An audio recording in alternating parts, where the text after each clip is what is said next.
Assalamualaikum warahmatullahi wabarakatuh. Salam sejahtera untuk kita semua. Yang kami hormati mahasiswa dan juga para pemirsa UGTV dimanapun Anda berada. Puji syukur kehadirat Allah Tuhan Yang Maha Esa, karena pada kesempatan kali ini kita masih diberi kesempatan dalam keadaan sehat walafiat untuk mengikuti sesi diskusi yang merupakan rangkaian dari the 2026 International Summer Course. Pada kesempatan kali ini, topik diskusi yang kami angkat adalah The Science of Coffee. Perkenalkan, saya Herik Sugeru yang akan bertugas menjadi host pada diskusi kegiatan diskusi hari ini, dan saya tidak sendiri. Bersama kita sudah hadir dua narasumber yang akan memberikan ilmu-ilmu yang bermanfaat dan juga mungkin akan menambah wawasan kita semua berdasarkan rekam jejak dan juga portofolio beliau masing-masing di bidangnya. Yang pertama sudah hadir bersama kita di studio ini secara luring. Beliau adalah Profesor Dr. Insinyur Titi Chandra Sunarti MSI IPM. Kita sapa dulu. Assalamualaikum Prof. Waalaikumsalam. Alhamdulillah sehat ya Prof ya. Alhamdulillah. Senang sekali bisa berjumpa dengan Prof Titi di kesempatan kali ini. Nanti kita akan berbincang lebih lanjut tentunya terkait topik kita kali ini ya Prof ya. Kemudian yang satu lagi, beliau adalah Prof Yaya Rukayadi MSI, dan beliau akan membersamai kita secara daring. Kita sapa dulu. Assalamualaikum Prof Yaya Rukayadi. Waalaikumsalam warahmatullahi wabarakatuh. Alhamdulillah sehat ya Prof. Terima kasih. Alhamdulillah saya sehat. Baik. Sesuai dengan udara hari ini yang sangat cerah ya. Prof, nanti kita akan berdiskusi lebih lanjut terkait topik kita kali ini, yaitu The Science of Coffee. Nah, pemirsa, sebelum kita masuk pada acara diskusi, kita saksikan dulu tayangan terkait topik kita yang satu ini.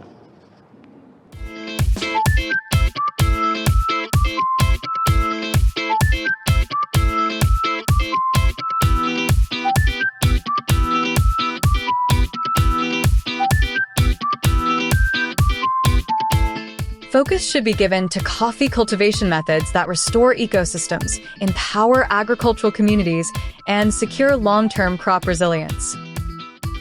Transitioning beyond basic harm reduction, regenerative production ensures farming operations actively contribute more to the ecosystem than they extract.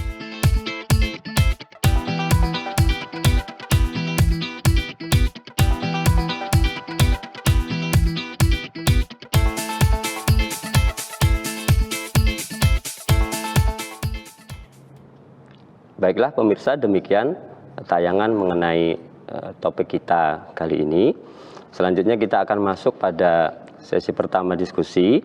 Pada sesi pertama ini kita akan menyimak bersama-sama materi yang akan dipaparkan oleh Prof Yaya Rukayadi. Namun sebelum beliau memaparkan materinya, kita saksikan dulu profil singkat beliau sebagai berikut.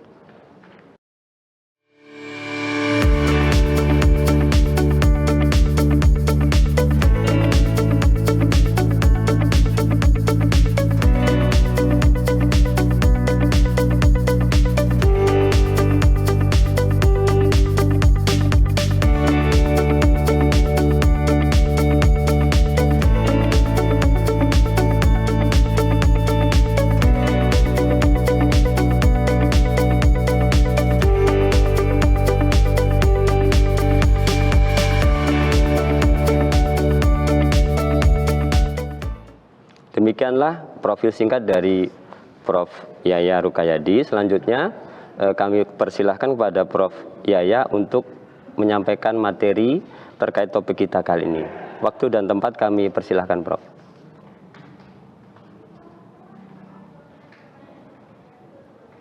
Oke, terima kasih. Apakah slide saya sudah bisa dilihat oleh audiens di sana? Sudah, Prof, tapi sepertinya belum ya, Prof. Sudah, ini sudah. Baik, Prof. Sudah muncul. Dipersilahkan, Prof. Okay, terima kasih. So this is the coffee of science. Actually, I have many slides, about 76 slides, but it's okay because I want to explain only in 20 minutes roughly. This is only the source for a participant to for reading source in order to understand more about the coffee science. I think this is it's not really important. I think this one. There's really some publication of us, yeah, in order to the coffee research, yeah. I just one of PhD student graduated in research about the coffee. So today's content of my for discussions, yeah, the first is history and botany of coffee. Yeah, I write not coffee but coffee. So coffea meaning is the genus of coffee, yeah, and then chemistry of coffee and the processing of coffee just roughly, and the health and pharmacology a little bit details, yeah, and then a little bit about Luwak coffee. This is the coffee actually is the Lara the genus. So the Lara is coffea, yeah, and then this is the genus, and then this belong to the family Rubiaceae. Yeah, this is a trees. Yeah, this is the source for beverage is very famous right now. So right now is coffee is one word major commodity crop in the major export product of some countries, especially also from in Indonesia, in Vietnam, in Southeast Asia. Yeah. So this is some the most famous coffee. This coffee Arabica and coffee Robusta, but of course there is another many kind of coffee. Yeah. This is the classification of some coffee we presented in here. The genus is coffee, yeah. Historically, actually, how people find the coffee, actually, it was a long time ago. That's why we call this the legends.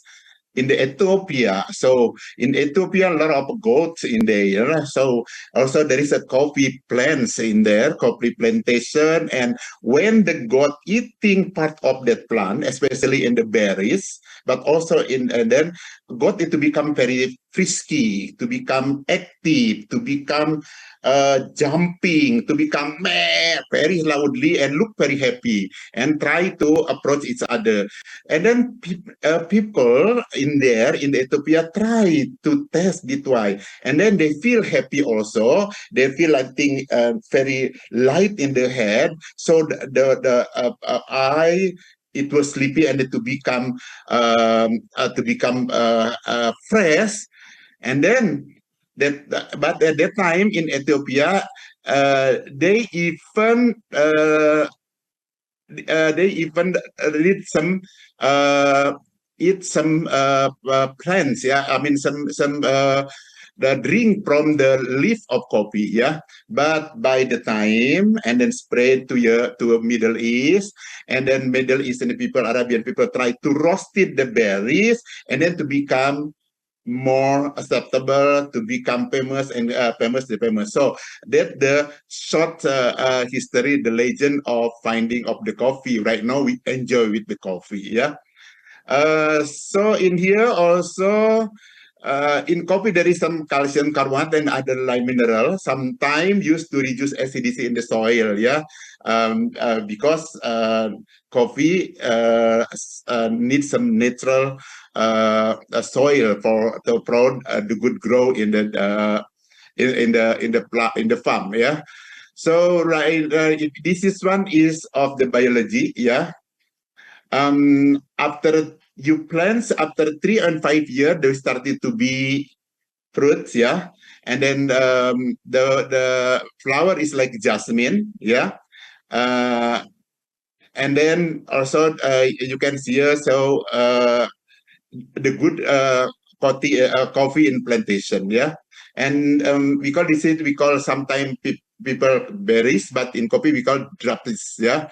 Drapis, coffee beans, mostly in Arabica is 1 centimeter in length. Yeah, this is to be very purple. It means it's already ripened, and then from the green to become yellow, to become red, and then to become dark purple. Yeah, this is part of the anatomy in the coffee. So we understand here the beans, and then many kind of coffee anatomy insights. Yeah, and you also, and we can see in here some crash crop or something like, actually you see in here who is the best, I mean the largest coffee production in the world. Yeah, right now it's the Brazil, number 1, and number 2 is Vietnam, and good for us, Indonesia is number 3rd, Vietnam is our 2nd. So good luck for the student from Vietnam. You are the 2nd producer coffee in the world. And then Colombia, Mexico, India, Ethiopia, and Guatemala, and Honduras, and Uganda. Yeah, so this is coffee Robusta in R, and the winning R is dark green, and then mix in M in here, yeah, in the middle, like in Indonesia, mix some Robusta and some Arabica. So the A, it is Arabica, the light green. This is the distribution of coffee in the world. And if you see in here, in the number 2nd is chemical coffee. So in chemical coffee, divided into, of course, non-volatile compounds and volatile compounds. So we talk about the non-volatile compound first. Yeah, if the drop and the coffee is already dry without roasting, the color is a little bit greenish. And then we roast it, so the chemical is a little bit changing because of processing. So let's talk unprocessing, I mean only until to the processing, until the day without roasting. So this one, they are non-volatile and also volatile compound. So the most important thing, there is a caffeine, yeah. So 1,3,7-3-methyl-xanthine, yeah.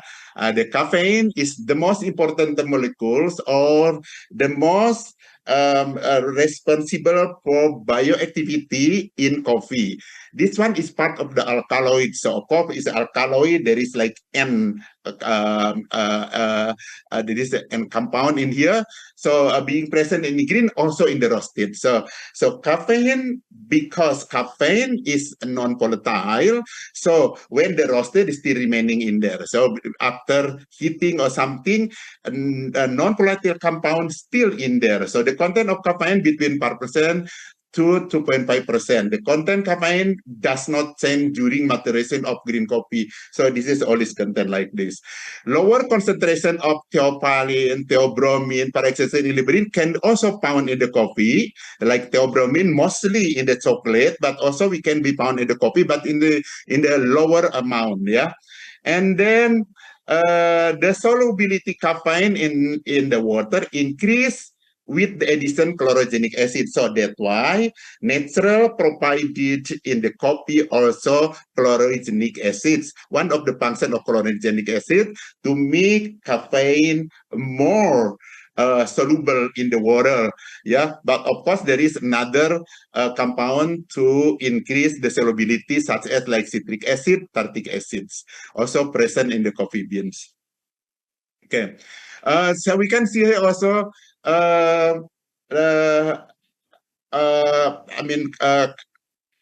caffeine is a xanthine. So this is odorless but have bitter taste in the water when they're soluble in the water. So that's why the coffee is bitter, which is the mixed by organic acid present in the coffee. So the xanthine alkaloid. And then another bioactive compound is trigonelline. Yeah, this is a normal methyl nicotinides. This is related a little bit like nicotine, like this. It is derivative vitamin B, but it's good with a low bitter taste compared to the caffeines. So in green coffee bean contain between 0.6 and 1%. So but roasting trigonelline degraded to nicotinic acid. So when the degraded, trigonelline change to the nicotinic acid, not like caffeine. Caffeine is still the same. Yeah. This one is in the roasted one. So in green coffee bean, trigonelline is desynthesized from nicotinic acids, yeah, and then that's why after roasting they back again to nicotinic acid, yeah, by methylation process. Also in non-volatile compounds, there is a protein, yeah. Mostly is 11 storage protein. There is some sequence of amino acid. There is a sulfur bridge. Yeah, this is sustained in the protein. So this in the roasting, and then to produce some bitter taste. So and then the color also changes to become brown or something, because reaction, maillard production or maillard reaction. Of course, because there is some degradation of protein by the heat, yeah. And then also, of course, enzyme is protein. So in the coffee also a lot of enzymes such as catalase and then polyphenolic oxidase is very important in the maturation of coffee. And then also here, if you see also there is decatopiperins, yeah. Decatopiperin also is very important in especially in the organoleptic of coffee. Yeah. So if you see here, decatopiperazine, for example, like cyclopropylene, cycloisoleucine, arginine from corresponding amino acids, being major source of bitter taste of rosity. So and in here, decatopiperazine is espresso is responsible for bitter tasty perception. So like espresso is quite bitter because a lot of content of decatopiperazines. Yeah. And then also carbohydrates in coffee also presence very much, yeah, especially in the arabinogalactan and then galactomannan and cellulose also in the, but it is testeless, yeah. So arabinogalactan is very important. The function, one of the function is stimulating the cellular defense system. So meaning somebody drink with the coffee with the good condition will increase immune system because of the activity of short carbohydrate we call arabinogalactan. Yeah. There is also here mannitol is powerful scavenger for hydroxy radical. So there is a mannitol also in the belong to carbohydrates and very strong antioxidants. Yeah. Also, this is some monosaccharide operation in the mature browns of coffee.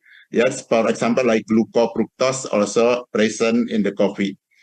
And also lipid, yeah.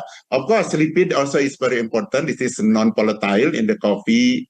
Yeah, that we know already that lipid composed by fatty acid and glycerol. So fatty acid present in the coffee, lipid in coffee is linoleic acid, palmitic acid, oleic acid, stearic acid, arabic acid, and also some triglyceride, unsaturated long-chain fatty acid. Very good, yeah, because it is unsaturated. Very good, yeah. So also here, if you see here, the content determinant is about 20% of the lipid fraction. So determinant comprising like capestol, kahweol, and methyl cholesterol carboxan is also very good for bioactivity in the coffee. And then another one in here, this one is in here, there is chlorogenic acid, yeah. So we need this one. I will check it. The chlorogenic acid, yeah. I would want to check this one, and then okay. So the chloric acid belong to the group consistent compounds, yeah. This chlorogenic acid is the second important after caffeine. Yeah, chlorogenic acid could be valuable inexpensive source for antioxidants, very strong antioxidant. So chlorogenic acid this one is antioxidation capacity chlorogenase is more potent than ascorbic acid. So this one is much better than vitamin C. So meaning drinking coffee with high concentration of chlorogenic acid beside chlorogenic acid can more solubilize the caffeine, are also important for modulator of taste and also for antioxidant activity. Yeah, this is many kind of chlorogenic acid. Yeah, caffeinolic acid and many things in here. Yeah, we can see in the structure. And also this one is some research about the chlorogenic acid. Yeah, and then now that's the story about the volatile compound. Now we move to the non-volatile to the volatile compounds. Yeah, this is fatty acid, aldehyde. Yeah, and then nitrogen containing aromatic molecule. So those material is unpleasant odor in the green coffee. To reduce and to avoid from the unpleasant odor of the coffee, that's why we need to be roasted the coffee. So roasting the coffee, the compound will evaporate, will volatile. So that's why sometimes even there is some research that green coffee bean without roasting it's better, but for drinking is not really suitable because there is unpleasant odor come from volatile compound such as like aldehydes, as we know, alkana. Sometimes there is some unpleasant odor. Yeah, so volatile compounds like acetic acid, propanoic acid, butanoic acid, pentanoic acid, hexanoic acid, yeah, many propanal, that's aldehyde. Yeah, akanal, butanal, pentanal is unpleasant. Yeah, in Indonesia we call bau karbit. Ya, karbit untuk in Malaysia we call carbide. Indonesia karbit. Ya. And then if you see here, green coffee bean are rich source of antioxidant because of polyphenol, yeah, and mannitol. Yeah, mannitol is the carbohydrate, it's very strong antioxidant as mentioned. And then high content also arabinogalactan. And then that arabinogalactans can be a stimulus for immune system. So this is very good for us, yeah.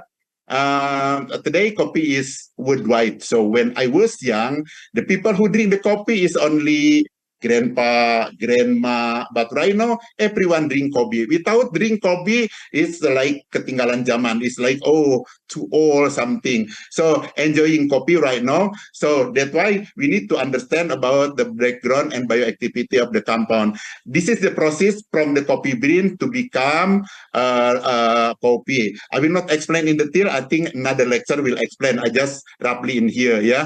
Only see the picture, but you can read this one as the process of processing coffee from the coffee bean to become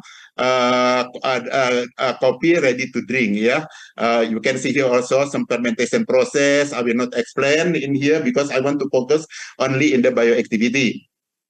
Yeah, this is the kind of process. Okay, this is also the process, and this is coffee bean roaster. Now, there is some we see here to grade the coffee. Now, A is coffee bean without roasted, and then the B until I. This is roasted. It depends on how long roasted and how high the temperature. Grade B, for example, this one light. C cinnamon, and the darkness I. So we call here French character, and Italian something, medium something. City we can see here the degree of roasted. Yeah, this one also another one. Green bean number one at 6 minutes only. Number B, number C, this one crack 1 minute, one crack, like we can see in here. Yeah, so why people do decaffeination? Because sometimes caffeine is very important, but sometimes we need to avoid. It depends on the situation and our body, the condition of people who consume something. Some people don't really like caffeine because of some side effect if you drink caffeine. So we need decaffeination process. Yeah, decaffeination process also this one is this is in Korea, yeah, because so sometimes we need to reduce the caffeines. So how about the ingesting the coffee and then atau brew something? So reported has appeared reduce the risk of Alzheimer's, yeah, Alzheimer atau Parkinson's, heart disease, and also diabetes mellitus type 2, yeah, and then also cirrhosis, yeah, the problem of liver, and then gout, yeah.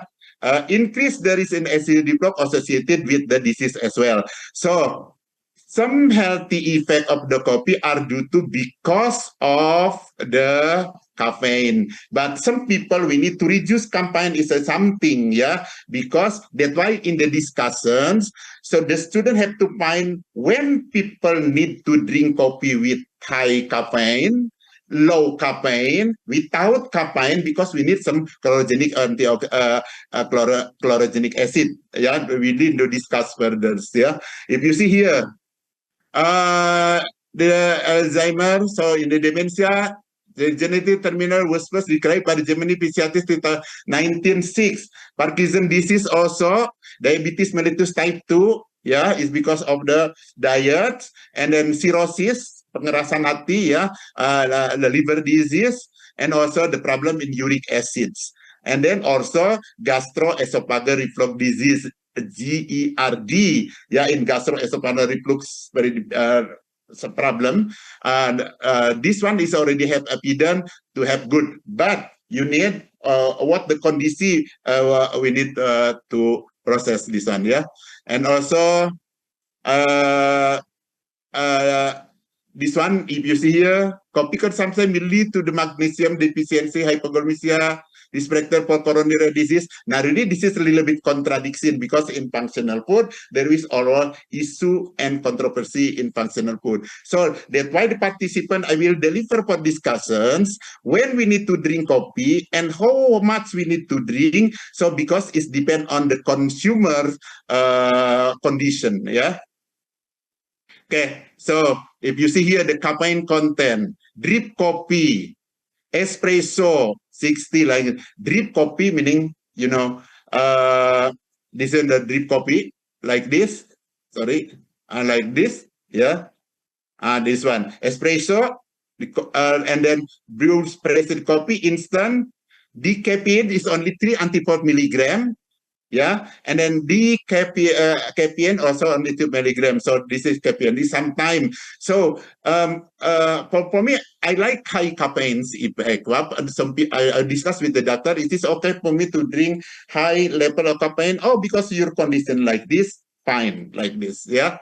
Also this one roasted. Yeah. So the caffeine also in eggs removing the caffeines. Yeah. Some people like this. This is the process of decaffeination. Because the time, I think it give you to the student to read and learn by yourself. Yeah, but you see in here, exploring the effect of coffee consumption and caffeine intake on cognitive performance in the elders. Like me, I'm 62. Yeah, so the result indicated significant positive correlation between coffee and caffeine intake and cognitive performance. Jadi I don't get, so this is also in the ALP alkaline phosphate. So we combine with a mediating rule with alkaline phosphate. So with the potential mediating factor, specific higher level of coffee and caffeine consumption are closely associated with improve cognitive. Jadi, so what it meaning? So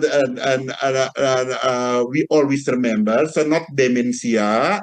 So and then ability in memory and processing speed, cepat berpikir. So further is critical in alkaline phosphate. Yeah. So this is good news. Yeah. And I just read, so 20 April, this drinking coffee alter your micro mood and memory. So drinking coffee will stabilize microbiome in our body. As we know right now, for example, got diabetes with non-diabetes, microbiome in the body is different. Somebody has cancer with somebody healthy one, microbiome is also different. So by drinking the coffee, and then microbiome and memory in our body is like to the healthy person. So this one, if the student need this article, I can deliver you via the committee. Yeah. Look at it here, from drink coffee can be neuroprotection for memory, for Alzheimer disease, Parkinson, ischemic stroke, stroke ringan, and cognitive deficiency. So which one the responsibility? Caffeine, polyphenol, such as chlorogenic acid and caffeic acid, also trigonelline.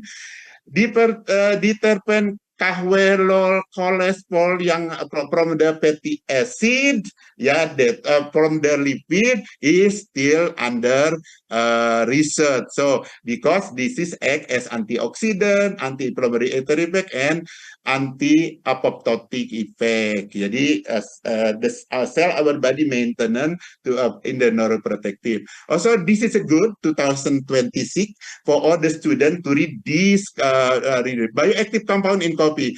Metabolism, bioavailability, and health effect. This is like this. It's very interesting. Polyphenol, melanoid, getting to the coffee, and number one, this one. Number second, protect the liver, and also go to the many kind of organs. So look at this, antioxidant capacity increase, better glucose lipid and neuroprotection. This is a very good paper for the student. And this one is the compounds. Look at it, caffeine, melanidine, and chlorogenic, and trigonelline.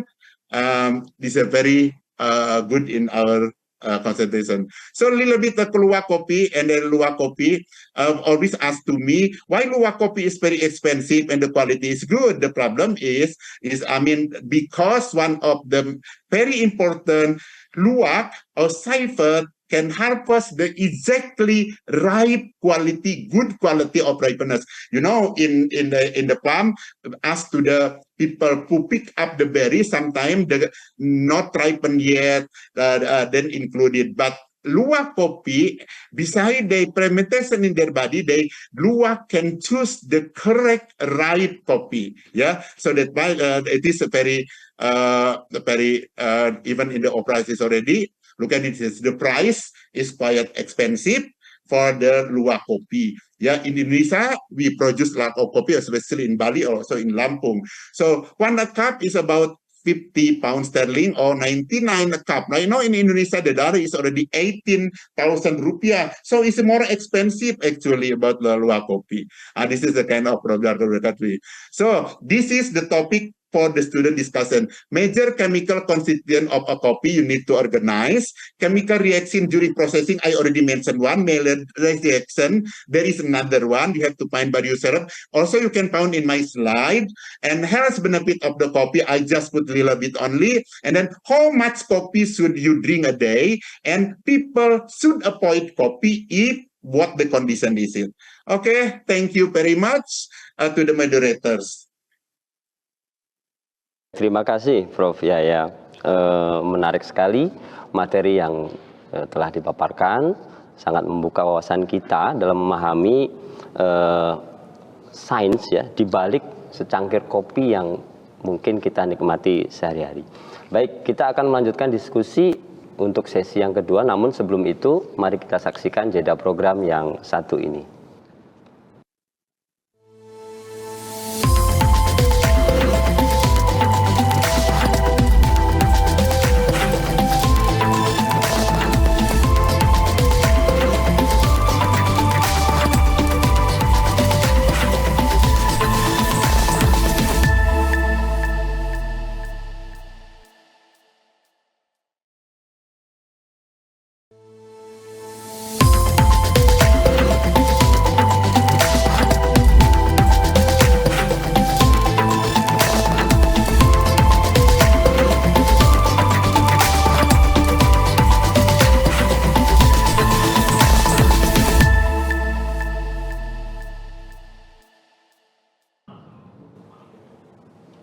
Baik pemirsa, masih bersama kami dalam the 2026 International Summer Course.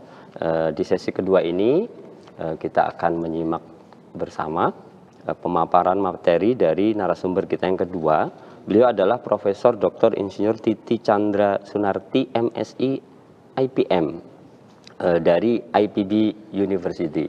Namun sebelum menyimak pemaparan dari beliau, marilah kita saksikan terlebih dahulu profil singkat dari beliau.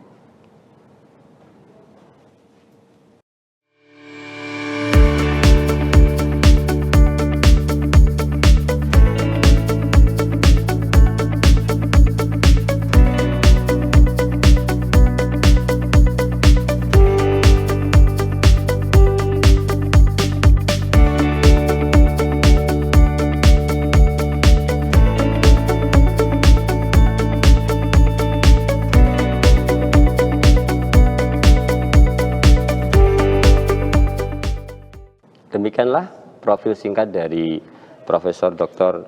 Insinyur Titi Chandra Sunarti, MSI IPM. Selanjutnya kami persilahkan kepada Prof. Titi untuk menyampaikan materinya terkait topik kita kali ini. Dipersilahkan, Prof. Thank you very much, Dr. Harry, dear audience, and also the students. One day, if you enjoy a cup of coffee, actually, it was a very long time to process or to prepare a cup of coffee. So in this session, I would like to inform you about the process of the coffee bean from the cherry to a cup. So as you know, when we have a coffee, so the coffee quality actually it's depend on the change of the coffee seed. Yeah, the most critical factors are some caused by the origin of the coffee itself, and the second one is the growing, where the coffee is growth and the harvesting, roasting, and also the brewing of the coffee itself. As we know that there are some rules. 80% of the coffee quality, it comes from the flavors and it becomes from the origin of the beans. But 20% is influenced by the roasting and also the brewing technique from the barista of the roaster. Yeah. So now we are thinking about how long it takes from the coffee bean to your cup. Yeah.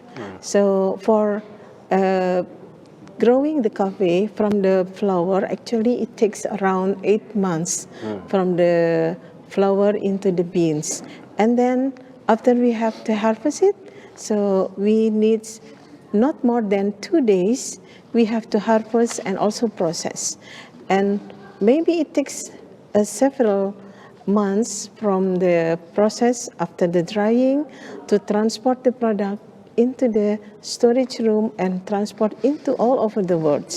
So now we think that the most important after we harvest the coffee is how to process the coffee. Actually, there are 4 types of the coffee beans. The most coffee bean comes from the Arabica, because nowadays 60 until 70% of the world coffee production come from the Arabica. And the Arabica coffee can grow best at more than 1,000 meters above the sea level. And the second one is the Robusta, around 30 until 40% of the global coffee production. Rest of them is the Liberica, yeah, is in the low 200 until 60 meters above the sea level, and the last one is the Excelsa. And the Excelsa and Liberica only not more than 3% of the global production. So even it was a small contribution, but it still have the very high economic value to the process. Okay, now we understand that the the map of the taste and aroma of the coffee itself in Indonesia, we found most of them is come from the Arabica coffee, and the second one is the Robusta, especially in the Robusta in Sulawesi Selatan and also in the Pangkalan Bun, they produce the Robusta, and some Liberica also we can find some. Yeah. And what is the first factors that influence to the coffee quality is how to harvest it. There are some method to coffee picking. There are 3 types of the coffee picking method, especially for the premiums and specialty coffee. We have a selective hand picking and also strip picking. It means by hand strip picking, and also mechanical harvesting. The selective hand picking, this is the method that only ripe cherries are picked by hand, and this will produce a very high quality of the coffee, but it takes very high labor costs, and even we can produce a consistent and also high quality of the coffee products. And the strip picking can be conducted by hand, especially when they cannot sort between the ripe and also unripe products, but also they can use some tools to make it faster and cheaper in the cost. But this product can only produce the rainbow cherries. So the rainbow cherries, they can produce also the high variety of the quality of the coffee. So sometimes it needs more sorting to improve the quality of the products. The mechanical harvesting also happens to the process, since the mechanical harvesting is also conducted in Brazil and also the Central America, because they can use the machinery for and it was suitable for the flat and well-planned farms, and also because they harvest not only the ripe but also the underripe and overripe cherries also has been harvested, and it needs more sorters. This is the coffee cherry anatomy. Previously, you have understand that the mucilage is very important because it will contribute to as a carbohydrate source for the fermentation. As we know that the fermentation is very important to improve the quality of the bean, especially in the development of the flavor and aroma in coffee. And how about the coffee processings? Actually, there are 3 types of the coffee processing traditionally. This is a very simple one, is directly drying by using the natural process. And then we have the wash process and also the honey process. And this is all the traditional process. But the most critical that even we said this is the dry process, actually there are spontaneous fermentations also happens during the process and also during the drying of the coffee bean. So why sometimes we need more process besides the 3 main process? There are some process because we want to produce a specialty coffee beans.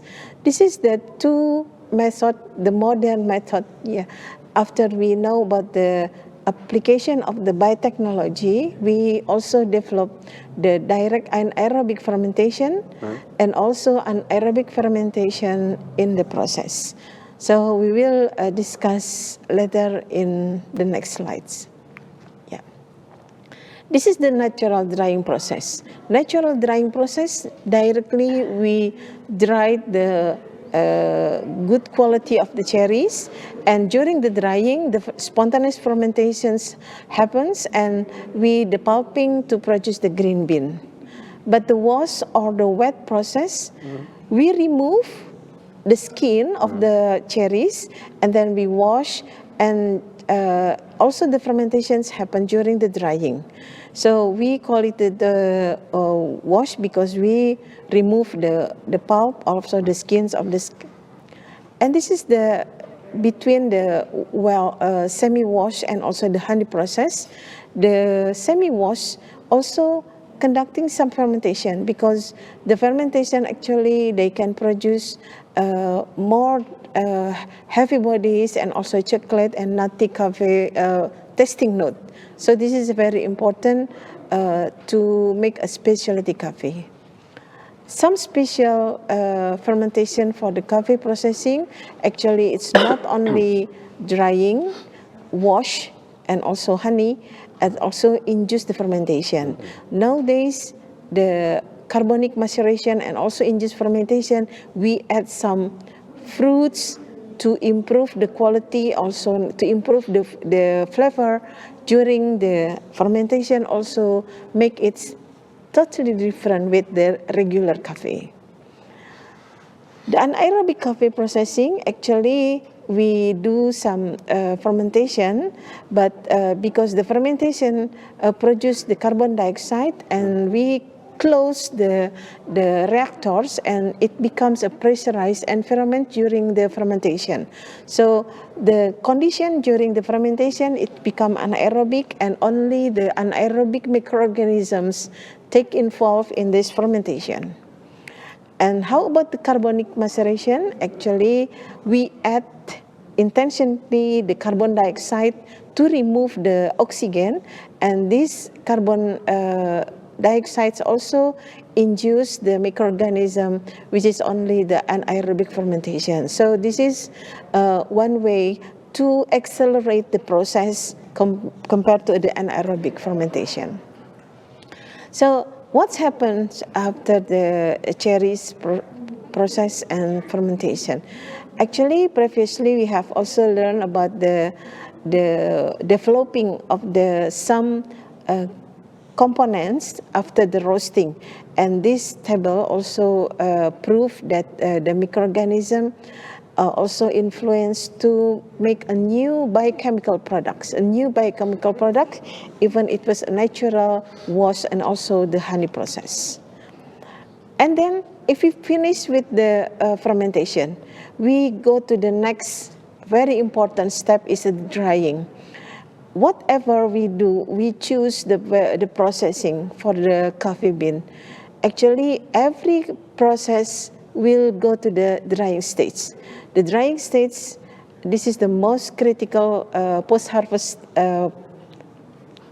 steps because we have to reduce the moisture content from 60% to the more stable condition, 10 until 12% of the moisture content. These conditions not only to avoid the mold and also bacterial growth, actually this condition is also to maintain the quality of the green bean because we have to avoid the degermination of the bean itself. And after this is the drying process become very important since it also influence to the biochemical and physical transformation during the drying. So the drying can be open sun drying. We can use also greenhouse. Also using a concrete floor to improve the process drying rate during this process. And after we finish for the drying, actually it's not the end of the process. We have to remove the whole parchment of the bean. So the hulling, we call it as the hulling because we have to remove the brighter outer layer from the coffee bean itself. Traditionally, the process may be used in a small, using a wooden or a stone, and then we have to separate and sorting by manual sorting. So in this the hulling process, we have to check also the moisture content because the hulling, if it's not the right moisture content, it will be mechanical damage. Yeah, because it can be broken or everything that can happen. So now we go to the coffee quality. The coffee quality, after we have a very long process, we dry it and we the whole, and will have the coffee bean quality. There are two evaluation for the coffee quality. The first one, of course, based on its flavor and aroma, and the second one is based on the defect of the bean itself. So there are two type of the standard for the coffee bean quality. For the Q grading system, they evaluate by the flavor, aroma, acidity, body, aftertaste, and balance, and it was evaluated by the grader. But the second one is the coffee seed quality. We have to identify that the seed quality there's no defect at all. For example, if we have the quality number 1, maximum of the defect value is only under the 11. Yeah. And then the quality of 2, 3. So if you find that a black seed, there's the value defect is 1, and the most is we find twigs, a large size of land rocks, there are 5 defects. So we accumulate the defect, and so this is become the quality classification based on the defect value system. So before we go to the specialty coffee, especially for the specialty coffee, actually we have to have the score above the 80 point from the Specialty Coffee Association, and below them we call it as a regular coffee. And to meet or to reach the specialty status, of course we have the sensory evaluation and also the physical evaluation from the standard defect with the 0 primary defect, especially for the black or sour beans. So this is the main requirement for if we want to produce a specialty coffee we call it as a specialty coffee, yeah, especially for the because not only the sensory evaluation but also for the physical evaluation. So actually, what is the makes the coffee a specialty? Because the higher quality of the beans, of course, and how to roast it, and the origin, and also the flavor notes. Yeah. So we can see also the roasting. How about the roasting? The roasting, actually, there are two types: the conduction roasting or convection roasting. Traditionally, we can see this is the conduction roasting, but in modern way, they use the convection, not a direct heating. So we can understand that the roasting, not only drying, but also this is the Maillard reaction to produce the black caramelized, and then how to develop the first crack here. Actually, the level of the roast level, we have the light, medium dark, and also the dark one. It's depend on the what do you want with the coffee itself. So this is the profile of the roast curve. We can see that the first crack under the way, under the light brown until the first crack finish, because we can hear the crack from the beans itself during the roasting. And this is the chemicals, the antioxidant activity, and also bioactive compound which is developed during the roasting. Yeah, this is also the main volatile compound. Previously we have discussed with Prof. Yahya, and how to brew the coffee. Actually, the brew is the process to extract the soluble flavors from the roast bean, also using the water. This is the main point, is to extract the soluble. And how about the factors influence to the brewing quality? It's depend on the green size, grinding size, water temperature, the quality of water also, the brewing time, and then the amount of the coffee to the water ratio, and how to brewing itself. this is some basic element that we have to use the clean and fresh water and water temperature, of course, boiling water and grinding. Actually, there are some type of the green size from the coarse, medium coarse, medium fine, and extra fine. It depends on the product that we want to. Yeah. So we also using the brewing time, but we know that there are some new products now. We call it as a cold brew. Yeah, because usually we have the hot brew, we have the high temperature of the water. So this is a new cold brew. Actually, we still want to having the enjoy the coffee, but less caffeine and also less bitter. So they can also choose the cold brew. And there are two types of the coffee brewing method. The first one is immersion, such like traditionally we have the kopi tubruk, for example. Yeah, they are steeping the coffee with some water and waiting for immersion, and then we separate it. So in the modern way, they have a lot of the apparatus to prepare the immersion coffee by using French press, siphon, or anything, some products. And the second one is percolation or filtration, especially this is for making a pour over, such like V60, drip coffee.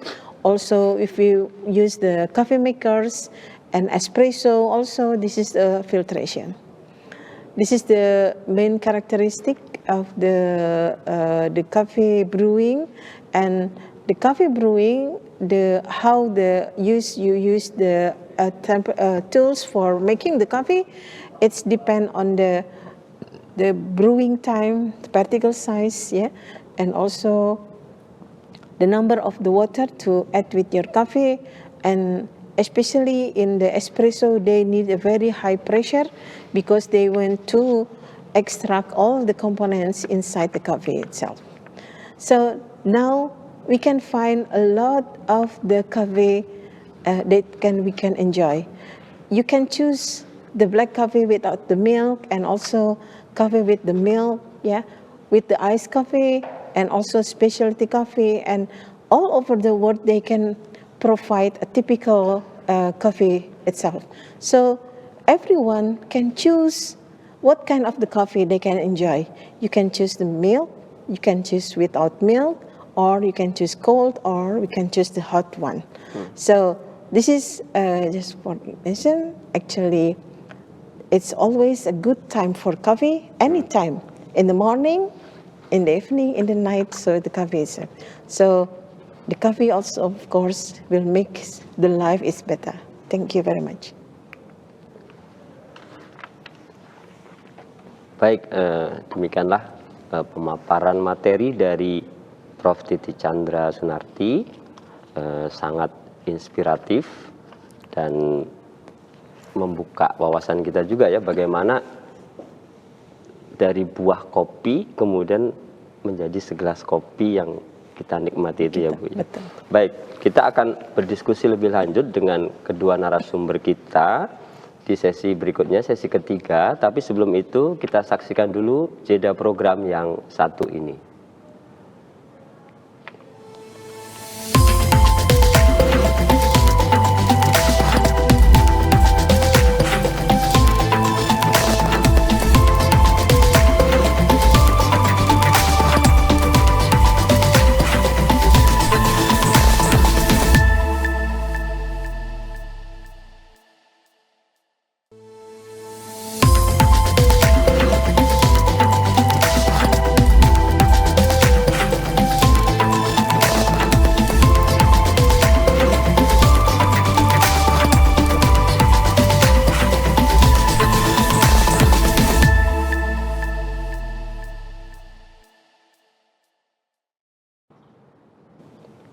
Baik pemirsa, kembali lagi bersama kami masih dalam the 2026 International Summer Course tentang the Science of Coffee System.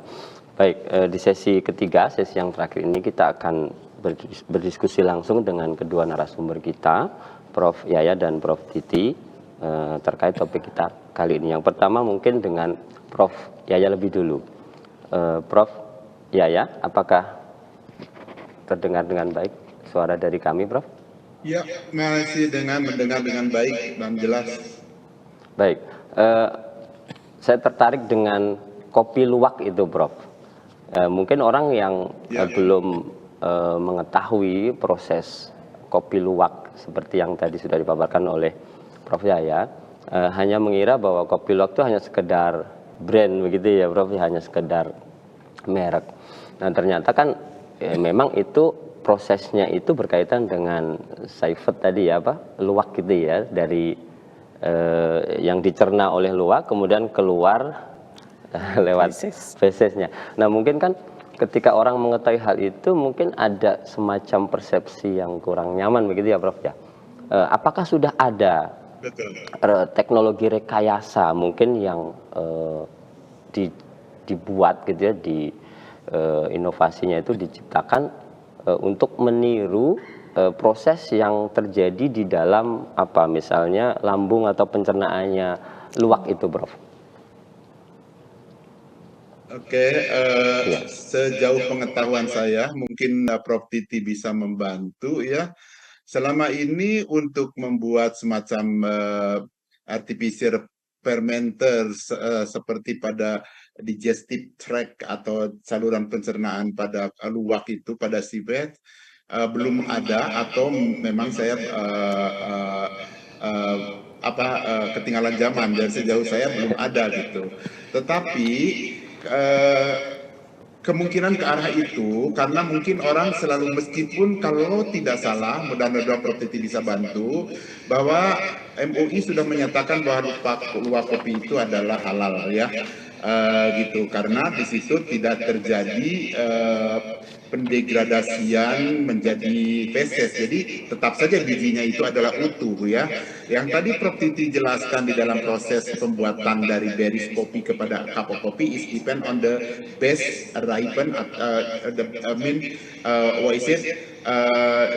the quality of the ripening of the berries ya. So the civet or luwak is always find the best quality one, and it is like a limitation for human to find or for person to pick up the berries.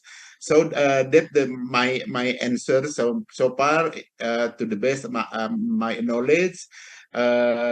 Probably the study to follow the to mimic the fermenter like in the digestive tract of the civet.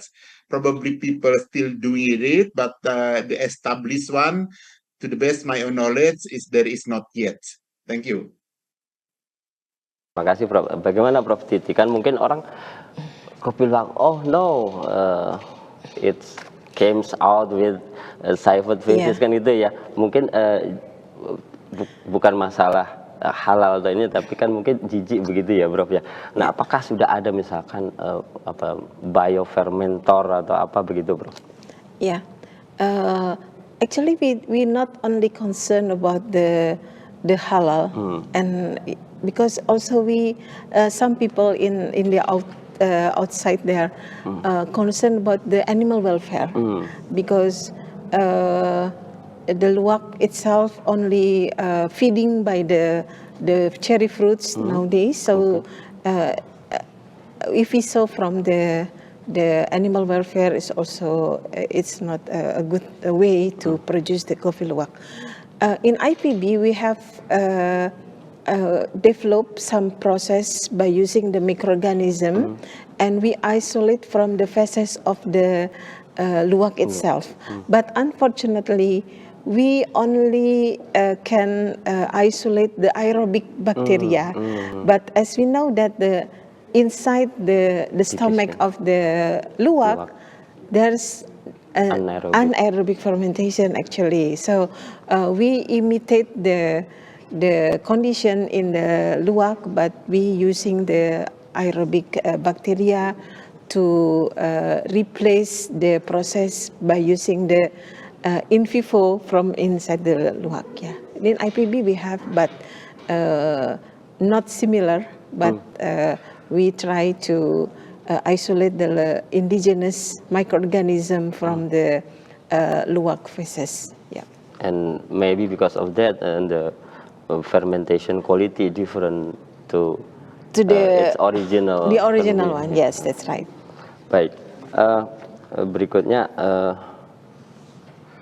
apa tantangan terbesar hilirisasi inovasi-inovasi teknologi terkait kopi, khususnya dari laboratorium atau pusat riset menuju industri? Maybe Prof. Titi first. Yeah, this is the main constraint from the coffee production is the quality. Yeah, because the coffee is produced from the farmer. They have a range, a variety, how to provide the fresh cherry and how to produce by using the fermentation. This is one challenge for us to how to make like a standard operation procedure for them, because we need the constant quality actually. So this is become the very important for the not for the farmer but also for the intermediate actors. Yeah, how to maintain the quality by implement good manufacturing practices even in the small scale industry. Ya, jadi memang tantangannya belum banyak yang diserap atau diimplementasikan begitu ya Prof. Sebenarnya hasil riset itu banyak begitu ya. Bagaimana ini Prof Yaya? Teknologi dapat membantu menghasilkan kopi yang lebih konsisten mutunya begitu, bagaimana Prof? Okay, so to get the consistent quality of coffee, and then as we know that it is influenced mostly by the flavor and aroma or something. Again, we need some time because we are dealing with the natural product. Yeah, natural product is depend on the source.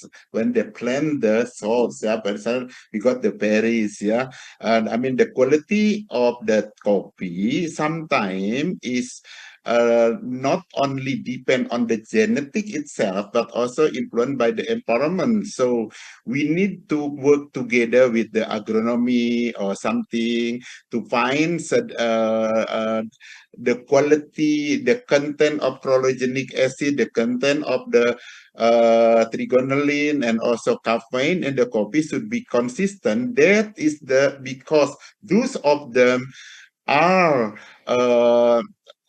secondary metabolite, and the secondary metabolite is not expressed time by time, but is depend on the environments, the weather, also the soil condition, and also the rainfall. So will be influenced. So if so to get the consistent coffee, we need to work together with stakeholders, together with the agronomy, and then with the people with the genetic something in order to get the very standard quality. That one from me. Thank you. Terima kasih Prof Yaya. Mungkin ini pertanyaan terakhir untuk kedua profesor. Jika Bapak dan Ibu Profesor ingin memberikan suatu pesan kepada generasi muda kita yang ingin berkontribusi pada masa depan industri kopi, kompetensi apa dan pola pikir apa yang paling penting untuk mereka bangun dan mulai saat ini? Oh enggak, mungkin Prof Titi duluan. Silahkan Prof. Yeah. For the young generation who want to have a business or entrepreneur in coffee, actually we have a lot of the coffee. We have a lot of coffee variety, and if you want to see that in Indonesia, the single origin will produce a very good quality coffee, but as you know that the supply chains of the coffee, it takes very long process and involve a lot of the farmers, people, and industry. So anyone who like to become the entrepreneur, so you can contribute it, yeah, in any change actors. Thank you. Baik, Bagaimana, Prof. Yaya? Oh, thank you very much. For me, I think actually I was surprised, as we know that I'm 30 years since 1996. I'm away from Indonesia. I'm stay outside. Just 2026, I started to be stay in Indonesia, and I also, if not only in the big city, also in the like kota kecamatan like Situraja right now, so many coffee shops, so many cafe. So very good actually. It is a very good condition for young generation to get entrepreneurs is depend on. So some students come from agronomy or agriculture, probably it's better how to plant the good one, how to open, how to mix some tumpang sari for coffee plantation, because you know right now the raw material is also still inconsistent. So if we can produce a lot of amount, it is can be very useful for entrepreneurs. Also, beside that, from somebody in the business, for example, how to do the business we can develop. Also, even until to the barista right now, because sometimes even the berries or the coffee quality is very high. If the barista, somebody can make coffee is not skillful, it's going not to become very interesting to drink. I think it's very good actually from the hulu to the hilir. I mean, from the beginning, from the plantation to become in the table in the cafe. So everyone can contribute. This is very good actually. For example, I had little bit coffee plantation right now is already every 3 day harvest, and then because I have no ability to process something, I just sell rawly to the factory directly. Probably I can have a little bit process. I can make the higher price and then good quality advantage for us. It is open. It is very good actually. So I think the young generation should be sit together. So, not only fragments, for example, only from barista. Something I think from the beginning, from plantation to become barista, we can develop, because right now the culture to drink coffee is to become very common in Indonesian society or in the world society. Thank you very much. Prof. Yaya, para pemirsa yang kami hormati, tak terasa kita sudah sampai di penghujung acara, Prof. Tak terasa ya, Prof ya. Sudah 1 jam lebih. Melalui diskusi ini tentunya telah terbuka mungkin bagi kita semua bahwa kopi yang diminum oleh kita itu tidak hanya sekedar minuman, ternyata di balik itu semua ada banyak ilmu pengetahuan dan juga teknologi yang sangat kompleks gitu, sehingga dari satu buah menjadi secangkir kopi. Atas nama panitia penyelenggara, kami mengucapkan terima kasih yang sebesar-besarnya kepada Prof. Yaya Rukayadi dan Prof. Titi Chandra Sunarti atas kesediaannya berbagi ilmu, pengalaman, dan inspirasi kepada kita semua. Juga kepada seluruh peserta yang telah berpartisipasi aktif selama kegiatan ini berlangsung.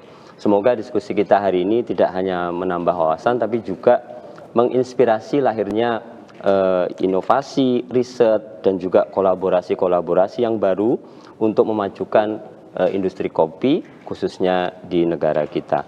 Saya selaku host, sekali lagi mengucapkan terima kasih atas nama seluruh kru yang bertugas. Kami pamit undur diri. Semoga kita bisa berjumpa lagi di lain kesempatan di acara yang lebih inspiratif. Sekian, Assalamualaikum warahmatullahi wabarakatuh. Salam inovasi.